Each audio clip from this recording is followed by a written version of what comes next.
জলদির মধ্যে করো মানে আমার লাতে যেমন ভালো হয়, কষ্ট হয়েছে, লাতিরও কষ্ট হয়েছে। বলছি তো আমাদের দেখতেও তো কষ্ট, মাথাটা কি অবস্থা দেখি একবার পিছনের দিকটা দেখান তো।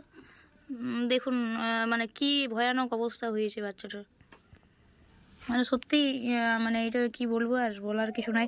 তো যাই হোক, তোমরা তো দেখছো সবাই যে কি অসুবিধাটা হয়েছে বাচ্চাটার।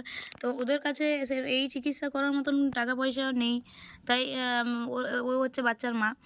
তুমি বলো কিছু, যে মানুষ কিভাবে তোমাকে সাহায্য করতে দরকার। যে যেমন পারবে মানুষ সাহায্য করে অল্প আমার বাচ্চাটাকে দেখো। আমরা তো গরিব মানুষ, দিতে তো পারবো না এত টাকা, জোগাড় কোথায়, দিন আনা দিন খাওয়া মানুষ, আমরা পারবো না, তোমরা টুকু হেল্প করো। ঠিক আছে, তো আপনাদের যার যতটুকু সামর্থ্য হবে, 2 টাকা 5 টাকাটা বড় কথা নয়, আপনারা যে যতটুকু পারবেন কাইন্ডলি একটু পাশে দাঁড়ান। কারণ একটা বাচ্চার জীবন আপনার 5 টাকাতেও হয়তো 5 টাকা হেল্পের জন্যও একটা বাচ্চার জীবন ফিরে পেতে পারে।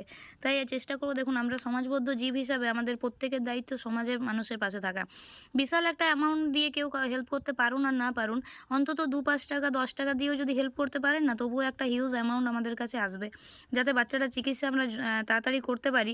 সেই দিকটা একটু প্লিজ খেয়াল রেখে সবাই সাহায্যের হাত বাড়িয়ে দিলে বাচ্চার মা থেকে আরম্ভ করে, ও বাচ্চাটা আপাতত ওর মা বাড়িতে আছে, ও দাদু ঠাকুমার এটুকু সামর্থ্য নেই যে ওরা দেখাতে পারবে, স্বাভাবিক, সম্ভবও নয়। আর কারোর যদি কোনো ভালো ডক্টর সাজেশন থাকে তাহলে সেটাও আপনারা দিতে পারেন।